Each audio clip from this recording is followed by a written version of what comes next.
എന്താണ് ഒന്നാമത്തേത്? ലം തൽഹരിൽ ഫാഹിഷതു ഫീ ഖൗമിൻ ഖത്തു.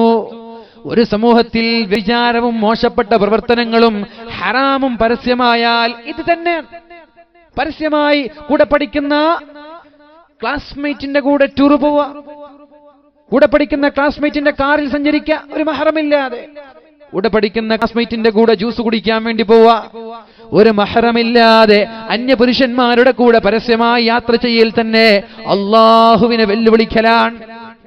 നമ്മൾക്കറിയാലോ അല്ലാഹു തആല പറഞ്ഞതെന്താ? യാ അയ്യുഹൻ നബിയ്യു ഖുൽ ലി അസ്വാജിക വബനാതിക വനിസാഇൽ മുഅ്മിനീൻ. നബിയേ, നിങ്ങൾ പറഞ്ഞു കൊടുക്കണം നബിയേ. ആരോടൊക്കെ?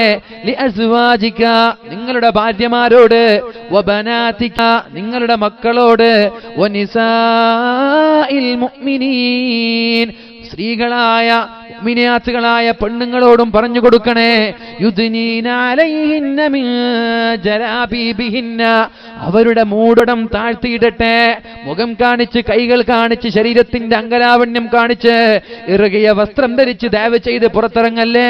യുദ്നീന അലൈഹിന്ന മിൻ ജലാബീബിഹിന്ന, അവരുടെ മൂടുപടം മുഖം കാണാതെ, ആളുകൾ കാണാതെ രീതിയിൽ മറച്ചു നടക്കട്ടെ. ദാലിക അദ്നാ അയ്യുറഫ്ന, അതാണ് നിങ്ങൾക്ക് നല്ലത്. പെൺകുട്ടികളെ, ഏത് ഫെമിനിസ്റ്റുകളോ സ്ത്രീവാദികളോ തോന്നിവാസങ്ങളും വാരോലകളും നമ്മുടെ നാടുകളിൽ വിളിച്ചു പറയുമ്പോ അത് നിങ്ങൾ സംസ്കരിക്കാനുള്ളതല്ല. എന്തേ 2017 കടന്നു വരുമ്പോ ബാംഗ്ലൂരിന്റെ തെരുവോരങ്ങളില്, ബാംഗ്ലൂരിന്റെ പട്ടണങ്ങളില് രാത്രികാലങ്ങളിൽ പീഡനങ്ങളുടെ കഥകൾ നടന്നത്, പീഡനങ്ങളുടെ പരമ്പരകൾ നടന്നത് വെറുതെയാണോ? നടന്നിട്ടില്ലേ? 2017 ഹാപ്പി ന്യൂ ഇയറായി ഒരു പുതുവത്സരമായി ആഘോഷിച്ച് വീട്ടിലേക്ക് കടന്നു വന്ന 100 കണക്കിന് പെണ്ണുങ്ങളിൽ ഒരു 10% പെണ്ണുങ്ങളെങ്കിലും പീഡിപ്പിക്കപ്പെട്ടിട്ടുണ്ട് അല്ലേ? എന്തേത് നടന്നത്? അവരുടെ വേഷവിധാനങ്ങളല്ലേ, അവരുടെ വേഷവിധാനങ്ങളല്ലേ ഇങ്ങനെ നടക്കാനുള്ള കാരണം. അതാണ് അല്ലാഹു തആല പറഞ്ഞത്, യുദ്നീന അലൈഹിന്ന മിൻ ജലാബീബിഹിന്ന, അവരുടെ വസ്ത്രം ഇറുകിയ tight fit jeans and T shirt ഇതൊക്കെ ഇട്ട് നടക്കണ്ട. അപ്പൊ ആളുകൾക്കൊന്ന് തൊട്ടാലെന്ന് തോന്നും. അങ്ങനെയാണ് സ്കിൻ ഫിറ്റ് ജീൻസ് ഒക്കെ ഇട്ട് നടക്കുക, ശരീരത്തിന്റെ ഭംഗിയുള്ള അവയവങ്ങളൊക്കെ ഇങ്ങനെ തുറിച്ചു നിൽക്കുക. അപ്പൊ ആളുകൾക്കൊന്ന് തൊട്ടാലെന്തേ, ഒന്ന് മിണ്ടിയാലെന്തേ, ഇവിടെ കാണുമ്പോൾ തന്നെ തോന്നി ആ പെണ്ണ് ശരിയല്ല. ഇതിന്റെ പിന്നിൽ കൂടെ നമുക്ക് എന്താ പറ്റും, വളക്കാൻ പറ്റും. ഡ്രസ്സ് കാണുമ്പോൾ ചെറുപ്പക്കാർക്ക് മനസ്സിലാകും ഈ പെണ്ണിനെ വളക്കാൻ പറ്റും. പക്ഷെ നേരെ മറിച്ച് പർദ്ദയൊക്കെ ഇട്ട്, നല്ല കണ്ണൊക്കെ ഇട്ട്, നല്ല കയ്യുറക്കെ ഇട്ട്, അച്ചടക്കത്തിൽ താഴോട്ട് നോക്കി നടക്കുന്ന ഒരു പെണ്ണിന്റെ ബാക്കിൽ ഒരു ചെറുപ്പക്കാരന് പോകില്ല. കാരണം ഇതിന് പെട്ടെന്ന് വളക്കാൻ പറ്റൂല, വെറുതെ എന്ത് സമയം കളയുന്നത്. അങ്ങനെ ചെറുപ്പക്കാരൻ ചിന്തിക്കുക. അത് ഖുർആൻ പറഞ്ഞിട്ടുണ്ട്, ഖുർആൻ അത് പറഞ്ഞിട്ടുണ്ട്. അല്ലാഹു തആല പറയാണ്, യുദ്നീന അലൈഹിന്ന മിൻ ജലാബീബിഹിന്ന, നിങ്ങൾ വസ്ത്രം ധരിക്കുമ്പോൾ നിങ്ങളുടെ മൂടുപടങ്ങളെ താഴ്ത്തിടണേ. എന്തിനാണത്? ദാലിക അദ്നാ അയ്യുറഫ്ന, നിങ്ങളുമായിട്ടുള്ള പീഡനങ്ങളുടെ കഥകൾ, പീഡനങ്ങളുടെ പരമ്പരകൾ നമ്മുടെ പത്രങ്ങളിൽ ഇങ്ങനെ കേൾക്കാനുള്ള കാരണം അവരുടെ വേഷവിധാനങ്ങളാണ് എന്ന് ആരെതിർത്താലും നമ്മൾക്ക് പച്ചയ്ക്ക് പറയാൻ പറ്റും. പർദ്ദ ധരിച്ച പെണ്ണുങ്ങളെ എവിടെയെങ്കിലും പീഡനങ്ങൾ നടന്ന കഥകൾ കൊണ്ടുവരാൻ പറ്റുമോ? പർദ്ദ ധരിച്ച അച്ചടക്കത്തോട് പോകുന്ന പെണ്ണിന് ഒരാളും ഇവിടെ പീഡിപ്പിച്ചിട്ടില്ല, ഒരാളും ഇവിടെ പീഡിപ്പിച്ചിട്ടില്ല. ഫലാ യുദൈൻ, അവർ പീഡിപ്പിക്കപ്പെടൂല്ല. അല്ലാഹു പറയാണ്, പീഡിപ്പിക്കപ്പെടൂല്ല. നിങ്ങളെ വേഷവിധാനം സൂക്ഷിച്ചാൽ നിങ്ങളെ ഒരാളും ആക്രമിക്കാൻ കടന്നു വരൂല. വകാനല്ലാഹു ഗഫൂറർ റഹീമാ, മഹാന്മാരായ പണ്ഡിതന്മാര് പറയുന്നുണ്ട്, ഒരു പെണ്ണിന്റെ ഈമാൻ എന്ന് പറയുന്നത് വേഷവിധാനത്തിലും കൽബിലുമാണ്. ഒരു പെണ്ണിന്റെ ഈമാൻ വേഷവിധാനത്തിലും കൽബിലുമാണ്. എന്നാൽ ഒരു ആണിന്റെ ഈമാൻ കൽബിൽ മാത്രമാണ്, വേഷവിധാനത്തിലില്ല. ആണുങ്ങൾ ഒരു ട്രൗസർ ഇട്ട് ടീഷർട്ട് ഇട്ട് നടന്നാ കുഴപ്പമില്ല, അഥവാ ഔറത്ത് മറക്കണേ. പക്ഷേ ഒരു പെണ്ണ് അവരുടെ വസ്ത്രത്തിലും അവരുടെ ഈമാൻ കാണിക്കണം. അവരുടെ വസ്ത്രം കാണുമ്പോൾ തന്നെ ആളുകൾക്ക് തോന്നണം ഇതൊരു സച്ചരിതയായ പെണ്ണാണ്, ഈ പെണ്ണിനെ വളക്കാൻ എത്ര പെട്ടെന്ന് കഴിയൂല. പിന്നെ തന്നെയല്ലേ പെണ്ണുങ്ങളെ നിങ്ങളുടെ ഫോട്ടോകൾ ഫേസ്ബുക്കിലൂടെ അപ്ലോഡ് ചെയ്യപ്പെടുന്നത്? ഇത് കാണുന്ന ആയിരക്കണക്കിന് പതിനായിരക്കണക്കിന് ആളുകളുടെ ഹറാമുകളുടെ ഏടുകൾ, ഹറാമുകളുടെ ഓഹരികൾ നിങ്ങളുടെ ഏടിലേക്കാണ് കടന്നു വരുന്നത്. ഹറാം കാണാൻ പാടില്ലല്ലോ, ഹറാം തൊടാൻ പാടില്ല, ഹറാമിനോട് സംസാരിക്കാൻ പാടില്ല. നമ്മൾ തന്നെ മുഖം മറക്കാതെയുള്ള ഫോട്ടോകൾ ഫേസ്ബുക്കിലേക്കൊന്ന് അപ്ലോഡ് ചെയ്താൽ ആയിരക്കണക്കിന് പതിനായിരക്കണക്കിന് ലക്ഷക്കണക്കിന് വ്യൂവേഴ്സും ലക്ഷക്കണക്കിന് ആളുകളുമുള്ള ഫേസ്ബുക്കിലൂടെ നിങ്ങളുടെ ഫോട്ടോകൾ വൈറലായി ഓടിക്കഴിഞ്ഞാൽ ആരാണോ അത് അപ്ലോഡ് ചെയ്തത് അവനാണ് പ്രധാനമായിട്ടും ഉത്തരവാദി. ആളുകൾ കാണുന്ന നൂറുകണക്കിന് ആയിരക്കണക്കിന് പതിനായിരക്കണക്കിന് ആളുകളുടെ ഹറാമുകളുടെ ഓഹരി എന്റെ പൊന്നു സഹോദരി നിന്റെ ഏടിലേക്കാണ് കടന്നു വരുന്നത്. അതുകൊണ്ട് സൂക്ഷിക്കുക. അല്ലാഹു തൗഫീഖ് ചെയ്യട്ടെ. ലം തദ്ഹറിൽ ഫാഹിഷതു ഫീ ഖൗമിൻ ഖത്തു. ഇങ്ങനെയുള്ള തോന്നിവാസങ്ങൾ വ്യാപകമായി നമ്മുടെ നാട്ടിൽ നടന്നാൽ ഇല്ലാ ഫശാ ഫീഹി മുത്താഊൻ, അവരിലേക്കാണ് മാരകമായ രോഗങ്ങൾ കടന്നു വരുന്നത്. ക്യാൻസർ വെറുതെയല്ല, ക്യാൻസർ വെറുതെയല്ല. കണ്ണിയത്ത് ഉസ്താദ് അക്കാദമിയിൽ ബദിയടുക്കയിൽ നേർച്ച നടക്കുമ്പോഴാണ് നമ്മുടെ മഹാനായ നജ്മുദ്ദീൻ പൂക്കോയ തങ്ങൾ ഒരു രോഗത്തിന്റെ കഥ പറഞ്ഞത് കേട്ടിട്ട് കണ്ണു തള്ളിപ്പോയി. കാഷ്ടിക്കേണ്ടത് പിൻഭാഗത്തിലൂടെയാണെങ്കിൽ ആ കാഷ്ടം വായയിലൂടെ പുറത്തു വരുന്ന ഒരു രോഗം. എന്താണ് ആ രോഗത്തിന് പേര് പറയാ? ആരാണ് ആ രോഗത്തിന് ചികിത്സ നൽകുക? സ്വന്തം ഭാര്യമാര് പോലും മീറ്ററുകൾക്കപ്പുറത്താണ് അവിടെ നിന്നാണ് സംസാരിക്കുന്നത്. സ്വന്തം മക്കള് പോലും സംസാരിക്കുന്നത് മീറ്ററുകൾ അപ്പുറത്ത് നിന്നാണ്. പിൻഭാഗത്തുകൂടെ കാഷ്ടിക്കേണ്ട വിസർജ്യം പുറത്തു പോകേണ്ടതിന് പകരം തന്റെ വായയിലൂടെ കാഷ്ടവും മൂത്രവും പുറത്തു വന്നാൽ എന്ത് പേരിട്ടിട്ടാണ് ആ രോഗത്തിന് നമ്മൾ വിളിക്കുക? എന്ത് പേരിട്ടിട്ട് വിളിക്കാൻ പറ്റും? അതാണ് അല്ലാഹുവിന്റെ ഹബീബ് പറഞ്ഞത്, ഇല്ലാ ഫശാ ഫീഹി മുത്താഊൻ. അവരിലേക്ക് ത്വാഊൻ എന്ന രോഗം കടന്നു വരും, അവരിലേക്ക് പ്ലാഗ് എന്ന രോഗം കടന്നു വരും, അവരിലേക്ക് ക്യാൻസർ എന്ന രോഗം കടന്നു വരും. വൈദ്യശാസ്ത്രജ്ഞന്മാര് പറയുകയാണ് 2050 കഴിഞ്ഞാൽ ശരാശരി ഒരാളുടെ ആയുസ് 30-ന്റെയും 40-ന്റെയും ഇടയിലായിരിക്കുമെന്ന്. 2017 2050 ആയാൽ നമ്മുടെ ആയുസ്, അന്ന് ജീവിക്കുന്ന ശരാശരി ആളുകളുടെ ആയുസ് എത്രയുടെ ഇടയില? 30-ന്റെ 40-ന്റെ ഇടയിൽ. ഭൂരിഭാഗം ആളുകളും 30-ന്റെയും 40-ന്റെയും ഇടയിൽ മരിച്ചു പോകും. ഇത് ഹബീബ് പറഞ്ഞിട്ടുണ്ട്, പരിശുദ്ധ റസൂലുള്ളാഹി സ്വല്ലല്ലാഹു അലൈഹി വസല്ലമ തങ്ങൾ പറഞ്ഞിട്ടുണ്ട്, ലാ തഖൂമുസ്സാഅ, അന്ത്യനാൾ നടക്കൂല, ഹത്താ യൽഹറ മൗതുൽ ഫജഅ, പെട്ടെന്ന് മരിച്ചു പോവാ. നമ്മളെയൊക്കെ വേദനിപ്പിച്ച 2 മരണങ്ങൾ നമ്മുടെ നാട്ടിൽ നടന്നുപോയി. പിഞ്ചു പൈതങ്ങളായ 2 മക്കൾ മരിച്ചുപോയി. അല്ലാഹു ആ കുടുംബത്തിന് സമാധാനം നൽകട്ടെ. ആ കുടുംബം ഇവിടെ ഉള്ളത് കൊണ്ട് തന്നെ ഞാൻ പറയുകയാണ്, അങ്ങനെ 2 മക്കൾ മരിച്ചു പോകുമ്പോ അതിന്റെ പേരിൽ ക്ഷമിക്കാൻ നമ്മൾ തയ്യാറായാൽ അല്ലാഹു തആല മലക്കുകളെ ഭൂമി ലോകത്തേക്ക് പറഞ്ഞേക്കുന്നുണ്ടല്ലോ. ആ മലക്കുകൾ അല്ലാഹുവിന്റെ സമീപത്തേക്ക് കടന്നു പോകുമ്പോ അല്ലാഹു മലക്കുകളോട് പറയുന്ന വാക്കുണ്ട്, അസ്രായീലിനോട് പറയുന്ന വാക്കുണ്ട്, അഖബൽതും സമറത ഫുആദി, എന്നാൽ ഇന്ന സഹോദരന്റെ കരളിന്റെ കഷ്ണമായ പിഞ്ചു കുഞ്ഞിന്റെ റൂഹ് പിടിച്ചുവല്ലേ. അല്ലേ, നമ്മുടെ കരളിന്റെ കഷ്ണാര നമ്മുടെ മക്കളാണ്. നമുക്ക് എന്തുണ്ടെങ്കിലും മക്കളെ വിട്ടിട്ട് വേറെ കാര്യം ഉണ്ടാവില്ല. മക്കളെ വലുത്. എന്തിനാ ഗൾഫിൽ പോണ്? മക്കൾക്ക് വേണ്ടി. 2, 3, 4 വർഷവും നാട്ടിലേക്ക് കടന്നു വരാതെ ശക്തമായ തീച്ചൂടുള്ള തീക്കാറ്റുള്ള ഖത്തറിന്റെയും ദുബായിയുടെയും ഒമാനിന്റെയും ആ മണലാരുണ്ഡങ്ങളിൽ ചോര നീരാക്കി വിയർപ്പ് നീരാക്കി അധ്വാനിക്കുന്നത് ആർക്ക് വേണ്ടി? നമ്മുടെ മക്കൾക്ക് വേണ്ടി. ഈ കണ്ണിലെണ്ണയൊഴിച്ച് മക്കളെ നമ്മൾ തലയിൽ വെച്ചാൽ പേനരിക്കുമെന്ന് പേടിച്ച്, താഴെ വെച്ചാൽ ഉറുമ്പരിക്കുമെന്ന് പേടിച്ച്, കണ്ണിലെ കരടായി കണ്ണിലെ കൃഷ്ണമണിയോളം സ്നേഹിക്കുന്ന നമ്മുടെ പ്രിയപ്പെട്ട മക്കളെ അള്ളാഹു കൊണ്ടുപോയാൽ അത് വിഷമിക്കേണ്ട വിഷയമല്ല. അള്ളാഹു നിങ്ങൾക്ക് സ്വർഗത്തിലൊരു സ്ഥാനം നൽകാനുള്ള ഓഫറാണത്. എന്നാൽ ഇന്ന സഹോദരന്റെ കരളിന്റെ കഷ്ണമായ കുഞ്ഞിന്റെ റൂഹ് പിടിച്ചില്ലേ? ഉണ്ട് നബിയെ, ഉണ്ട് റബ്ബേ. അവരെന്ത് ചെയ്തു? അല്ലാഹുവേ ഫഹമിദല്ലാഹ വസ്തർജഅ ഇന്നാ ലില്ലാഹി വ ഇന്നാ ഇലൈഹി റാജിഊൻ. അല്ലാഹുവേ, അവർ പറഞ്ഞത് ഞങ്ങൾ തന്നെ അല്ലാഹുവിലേക്ക് പോവേണ്ടവരാണ്, ഇത് അല്ലാഹുവിന്റെ തീരുമാനമാണെന്ന് പറഞ്ഞിട്ട് അവർ ക്ഷമിച്ചിട്ടുണ്ട് റബ്ബേ. ക്ഷമിക്കാനുള്ള കഴിവ് ഉമ്മാർക്കുണ്ടായി എന്ന് വരില്ല. അല്ലാഹുവിന്റെ ഹബീബിന്റെ പ്രിയപ്പെട്ട പൊന്നുമോൻ ഇബ്രാഹിം എന്ന് പറയുന്ന കൊച്ചുമോൻ ലോകത്തോട് വിട പറഞ്ഞപ്പോ ഹബീബിന്റെ കണ്ണിൽ നിന്ന് കണ്ണുനീരിങ്ങനെ ധാരധാരയായി ഒഴുകാൻ തുടങ്ങിയപ്പോഴാണ് സ്വഹാബാക്കൾ ചോദിച്ചത്, യാ റസൂലല്ലാഹ്, അല്ലാഹുവിന്റെ ഹബീബേ, നിങ്ങൾ കരയുകയാണോ? തങ്ങൾ പറഞ്ഞു, കുറച്ചെങ്കിലും കാരുണ്യ ആളുകൾക്ക് കണ്ണിൽ നിന്ന് കണ്ണുനീര് വരും. അത് സഹിക്കാൻ ഉപ്പയ്ക്കും പറ്റൂല. എന്നാൽ അതിന്റെ പേരിൽ നമ്മൾ ഒച്ചപ്പാടുണ്ടാക്കരുത്. അതിന്റെ പേരിൽ നമ്മൾ വിഷമം സഹിച്ചിട്ട് ഇങ്ങനെ വിഷമിച്ചിരിക്കരുത്. ക്ഷമിക്കുക. അല്ലാഹുവിനോട് പറയുകയാണ്, അല്ലാഹുവേ ഇന്നാ ലില്ലാഹി വ ഇന്നാ ഇലൈഹി റാജിഊൻ. അവരത് പറഞ്ഞു റബ്ബേ, അങ്ങനെ പറഞ്ഞോ, എനിക്ക് വേണ്ടി ക്ഷമിച്ചോ.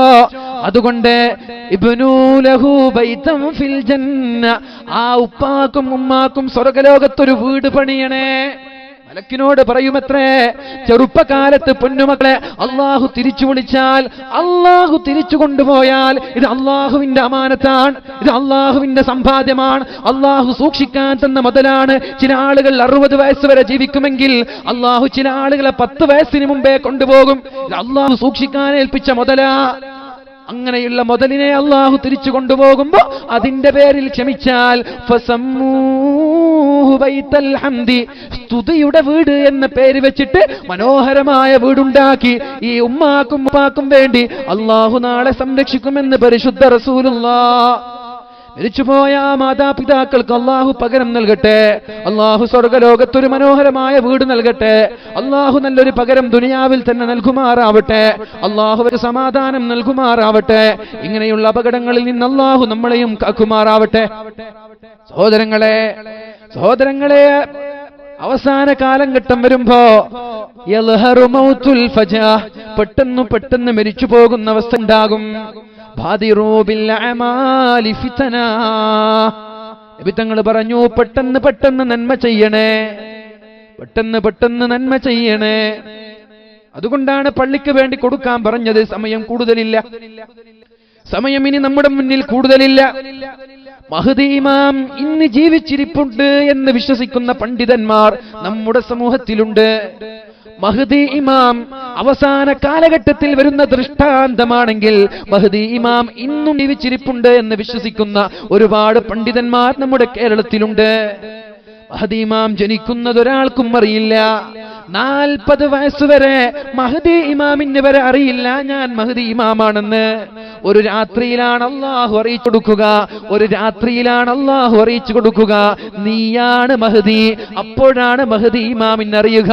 40 വയസ്സാകുമ്പോഴാണ് മഹ്ദി ഇമാമിന് അറിയുക ഞാൻ മഹ്ദിയാണെന്ന്. അല്ലാഹുവിന്റെ ഹബീബായ മുഹമ്മദുർ റസൂലുള്ളാഹ് പറഞ്ഞിട്ടുണ്ടല്ലോ, നാളെ മദീന മുനവ്വറയെ നോക്കിക്കൊണ്ട് ദജ്ജാൽ പറയുമത്രേ, ആ മദീന കൊട്ടാരമുണ്ടല്ലോ അത് മുഹമ്മദിന്റെ കൊട്ടാരമാണെന്ന്. മദീന മുനവ്വറയെ, അല്ലാഹുവിന്റെ ഹബീബിന്റെ മസ്ജിദുൻ നബവിയെ നോക്കിക്കൊണ്ട് ദജ്ജാൽ നാളെ പറയുമത്രേ, അത് മുഹമ്മദിന്റെ വെള്ളക്കൊട്ടാരമാണെന്ന്. നബി തങ്ങൾ പറയുമ്പോൾ അവിടെ വെള്ളക്കൊട്ടാരമില്ല. നബി തങ്ങൾ പറയുമ്പോൾ അവിടെ വലിയൊരു ബിൽഡിംഗ് ഇല്ല.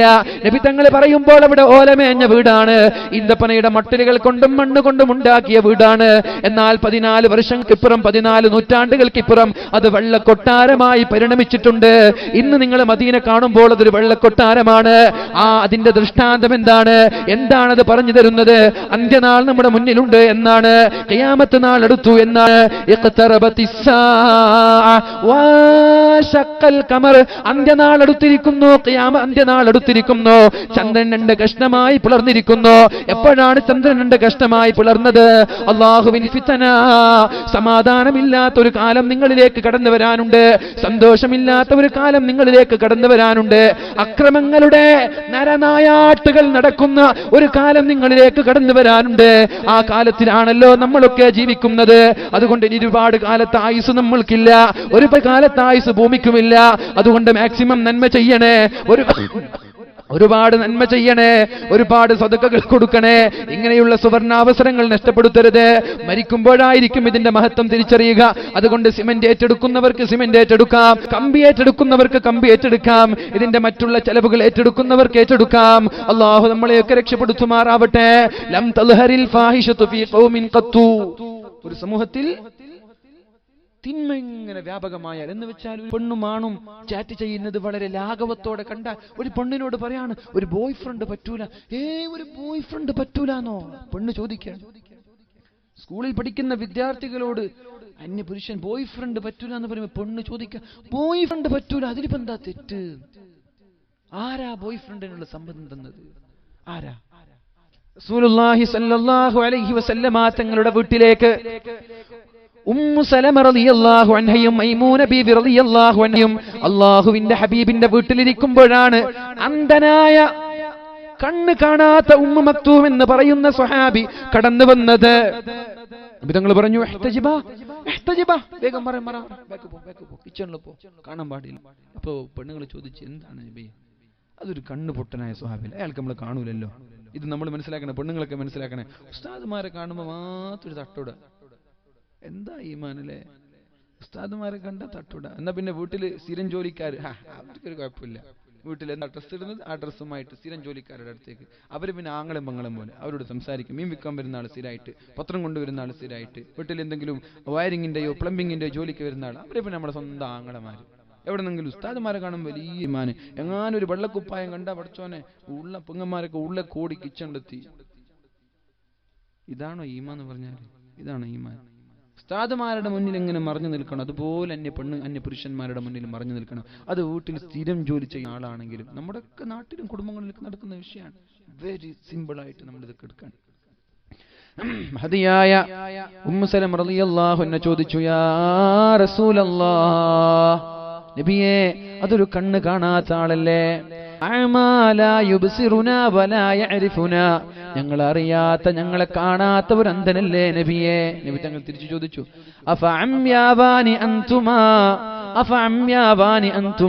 നിങ്ങൾ അന്ധന്മാരാണോ? അയാൾ അന്ധന് ശരി തന്നെയാണ്, നിങ്ങളെ കാണാൻ പറ്റൂല. എന്നാൽ നിങ്ങൾ അന്ധയാണോ? അല്ലല്ലോ. നിങ്ങൾക്ക് അവരെ കാണാനും പറ്റൂല. ആണുങ്ങൾക്ക് പെണ്ണുങ്ങളെ നോക്കാൻ പാടില്ല, അതേപോലെ പെണ്ണുങ്ങൾക്ക് ആണുങ്ങളെ നോക്കാൻ പാടില്ല. പെണ്ണുങ്ങൾ വിചാരിച്ചത് നമ്മൾ പർദ്ദയും കണ്ണിട്ടാൽ ഈ കണ്ണിൽ എല്ലാവരും സെൻസർ ചെയ്തിട്ട് പോവാൻ, എല്ലാ ആണുങ്ങളെയും സ്കാൻ ചെയ്തിട്ട് പോവാൻ, അങ്ങാടിയിലും ബസ്സിലും നാട്ടിലൊക്കെ ഉള്ള എല്ലാ പിള്ളേരെ നോക്കാൻ. അല്ല, ആണുങ്ങൾക്ക് എത്രത്തോളം തടസ്സം. മുൻകാലത്തുള്ള ആളുകൾക്ക് അള്ളാഹു നൽകാത്ത പലവിധം രോഗങ്ങൾ കൊണ്ട് അള്ളാഹു നമ്മെ പരീക്ഷിക്കുമെന്ന് പരിശുദ്ധ റസൂലുള്ളാഹ്. 5 കാര്യമുണ്ട്. ഒന്നേ ഞാൻ പറയുന്നുള്ളൂ. ഒരൊറ്റൊരു ആയത്തും കൂടി ഓതി ഞാൻ എന്റെ വാക്കുകൾ ഉപസംഹരിക്കാൻ. പരിശുദ്ധ റസൂലുള്ളാഹി സ്വല്ലല്ലാഹു അലൈഹി വസല്ലമ തങ്ങൾ അള്ളാഹുവിന്റെ ഹബീബ് ഖുർആനിലൂടെ പഠിപ്പിച്ചു തരാൻ നമ്മുടെ വാട്സപ്പും ഫേസ്ബുക്കും ഉപയോഗിക്കുന്ന ആളുകൾ പ്രധാനമായിട്ടും ശ്രദ്ധിക്കുന്ന ഒരു വിഷയമാണ്. യാ അയ്യുഹല്ലദീന ആമനൂ ഇൻ ജാഅകും ഫാസിഖുൻ ബിനബഇൻ ഫതബയ്യനൂ അൻ തുസീബൂ ഖൗമൻ ബിജഹാല ഫതുസ്ബിഹൂ അലാ മാ ഫഅൽതും നാദിമീൻ. ഓ ജനങ്ങളെ, യാ അയ്യുഹല്ലദീന ആമനൂ, ജനങ്ങളെ എന്നല്ല വിളിച്ചത്, സത്യവിശ്വാസികളെ, മുഅ്മിനീങ്ങളെ, മുസ്ലിമീങ്ങളെ, നിങ്ങളോടാണ് ഈ പറയുന്നത്. പ്രത്യേകമായി പറയുകയാണ് ചില സന്ദർഭങ്ങളിൽ, യാ അയ്യുഹന്നാസ്, ജനങ്ങളെ എന്ന ഇവിടെ വിളിച്ചത് മുഅ്മിനീങ്ങളെ എന്നാണ്. പ്രത്യേകമായി മുസ്ലിമീങ്ങളായ മുഅ്മിനീങ്ങളായ നമ്മോട് വിളിച്ചു പറയുന്ന വിഷയമാണ്. ഇൻജാഅകും ഫാസിഖും ബിനബ, നിങ്ങളിലേക്ക് വിശ്വസിക്കാൻ വിശ്വാസയോഗ്യമല്ലാത്ത ഒരാൾ. അത് കൂർപ്പിച്ച് കേൾക്കണം. ഞാൻ നിർത്തി, ലാസ്റ്റ് 5 മിനിറ്റ് കൂടുതൽ പോവില്ല. ഇത് കേൾക്കണേ. ഇൻജാഅകും ഫാസിഖും ബിനബഇൻ ഫതബയ്യനൂ, നിങ്ങളിലേക്ക് വിശ്വാസയോഗ്യനല്ലാത്ത ഒരാൾ വാർത്തയുമായി കടന്നു വന്നാൽ, വിശ്വാസയോഗ്യമല്ലാത്ത ഒരാൾ വാർത്തയുമായിട്ട് കടന്നു വന്നാൽ, അതാണ് നിമിത്തങ്ങൾ അള്ളാഹു പറയുന്നത്. ഇന്ന് വിശ്വസിക്കാൻ പറ്റാത്ത ഏറ്റവും വലിയ ഫാസിക്കാരാ വാട്സപ്പ് തന്നെ, അല്ലെ? വാട്സപ്പിൽ എന്തൊക്കെ വാർത്ത വരിക, അല്ലെ? ഇവിടെ സലീം കുമാറൊക്കെ എത്ര വട്ടം മരിച്ചിട്ടുണ്ടറിയാം? മാമുക്കോ എത്ര വട്ടം മരിച്ചിട്ടുണ്ടറിയാം? മാമുക്ക ഏതോ ലൊക്കേഷനിലാണ്, മാമുക്കയെ മരിച്ചു എന്നുള്ള വാർത്ത വന്നു. മാമുക്കക്കാരോ ഫോൺ വിളിച്ചു, ഞാൻ ഇപ്പം മരിച്ചിട്ടൊന്നുമില്ല, ഇവിടെ കുഴപ്പമൊന്നുമില്ല എന്ന് പറഞ്ഞിട്ട് മാമുക്കയെ ഫോൺ ചെയ്തൊരു വാർത്ത ഒക്കെ ഉണ്ടായി.